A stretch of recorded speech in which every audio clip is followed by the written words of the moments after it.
നിനക്ക് തന്നെ അയച്ചു തരും. ചിലപ്പോൾ പല കാര്യങ്ങൾ പറഞ്ഞ് നിന്നെ ബ്ലാക്ക്മെയിൽ ചെയ്യും. ചിലപ്പോൾ മയക്കുമരുന്ന് വിൽക്കാൻ കരിയറായി ചുമതലപ്പെടുത്തുകയും ചെയ്യും. ഇങ്ങനെയൊന്നും ഞാൻ ചിന്തിച്ചിട്ടേയില്ല. നമ്മൾ ചിന്തിക്കണം. ഇന്നത്തെ തലമുറ മദ്യത്തിന്റെ മയക്കുമരുന്നിന്റെയും പിറകെയാണ്.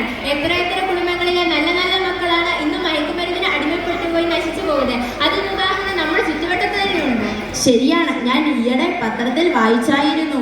ഓഹോ, അതൊക്കെ കണ്ടിട്ടാണോ കാരണവന്മാരുടെ കയ്യിൽ നിന്ന് ഫോണുമായി കറങ്ങി നടക്കുന്നത്? ഇന്നത്തെ കൂടി എല്ലാം അവസാനിപ്പിക്കണം. ശരി, ഞാനിന്നും അവസാനിപ്പിക്കാം എല്ലാ കണക്ഷൻസും.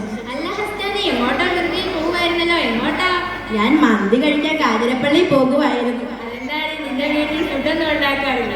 ഉമ്മ എന്തൊക്കെയോ ഉണ്ടാക്കി വെച്ചിട്ടുണ്ട്. ആർക്ക് വേണം അതൊക്കെ? അപ്പോൾ പിന്നെ അതെന്ത് ചെയ്യും? അത് നാളെ വലിച്ചെറിയും. പഠിച്ച റബ്ബേ, എന്തൊക്കെയാണ് ഈ കുട്ടി പറയുന്നത്? ആഹാര സാധനങ്ങൾ വലിച്ചെറിയുവാൻ നീ പത്രമൊന്നും വായിക്കാറില്ല ഹസ്ന? എന്താണ് ഈ പത്രത്തിൽ ഇത്ര വലിയ വാർത്ത? ഫലസ്തീനിലെ കാര്യങ്ങളൊന്നും നീ അറിഞ്ഞില്ലേ? നമ്മളിവിടെ ഭക്ഷണം വേണ്ടാന്ന് വലിച്ചെറിയുമ്പോൾ അവിടുത്തെ ജനങ്ങൾ എത്ര വലിയ പട്ടിണിയിലാണെന്ന് നിനക്കറിയാമോ? അവിടെ എന്താണ് നടക്കുന്നത്? പട്ടിണി, ആക്രമണ, യുദ്ധം. അവയുടെ നടുവിൽ ഫലസ്തീൻ ജനങ്ങൾ അവരുടെ ജീവിതം മുന്നോട്ട് കൊണ്ടുപോവുകയാണ്. നമ്മളിവിടെ ദിവസവും നല്ല നല്ല ഭക്ഷണങ്ങൾ കഴിക്കുമ്പോൾ അവിടുത്തെ ജനങ്ങൾക്ക് ഒരു റൊട്ടി പോലും കിട്ടുന്നില്ല. ഫലസ്തീൻ മുസ്ലിങ്ങൾക്ക് ഇത്രയും പ്രാധാന്യമുള്ളത് എന്തുകൊണ്ടാണ് സഫാനിയ? അത് നിനക്കറിയത്തില്ലേ? അവിടെ സ്ഥിതി ചെയ്യുന്ന മസ്ജിദുൽ അഖ്സയാണ് നമ്മുടെ ആദ്യ ഖിബ്ല. പ്രവാചകൻ സല്ലല്ലാഹു അലൈഹി വസല്ലമ തങ്ങൾ നടത്തിയ ഇസ്രാ മിഅ്റാജ് യാത്ര അവിടെ നിന്നാണ് ആരംഭിച്ചത്. വേറെ എന്തൊക്കെ പ്രത്യേകതകളുണ്ട്? ധാരാളമുണ്ട്. അല്ലാഹു ഖുർആനിലൂടെ പറയുന്നു, ഞങ്ങൾ അനുഗ്രഹിക്കപ്പെട്ട സ്ഥലത്തേക്കാണ് എന്റെ ദാസനെ അയച്ചേക്കുന്നത്. ഫലസ്തീൻ ഭൂമി അല്ലാഹു അനുഗ്രഹിക്കപ്പെട്ട ഭൂമിയാണ്.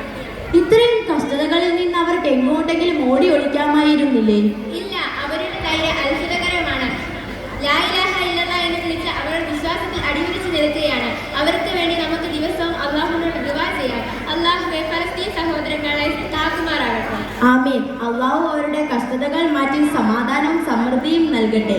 ഇന്ന് നിന്നെ കണ്ടുമുട്ടിയത് കൊണ്ട് എനിക്ക് ധാരാളം കാര്യങ്ങൾ മനസ്സിലാക്കാൻ സാധിച്ചു. എങ്കിൽ ഇൻഷാ അല്ലാഹ് നാളെ തൊട്ട് ഞാൻ നിന്റെ കൂടെ മദ്രസയിൽ വരും. എങ്കിൽ നമുക്ക് പിരിയാം. അസ്സലാമു അലൈക്കും.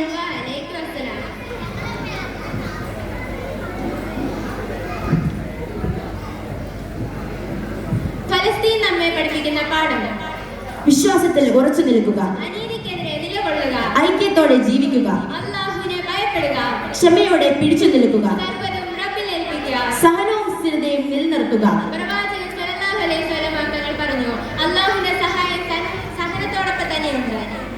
അല്ലാഹു ഫലസ്തീൻ ജനങ്ങൾക്ക് ജയം നൽകട്ടെ. ആമീൻ.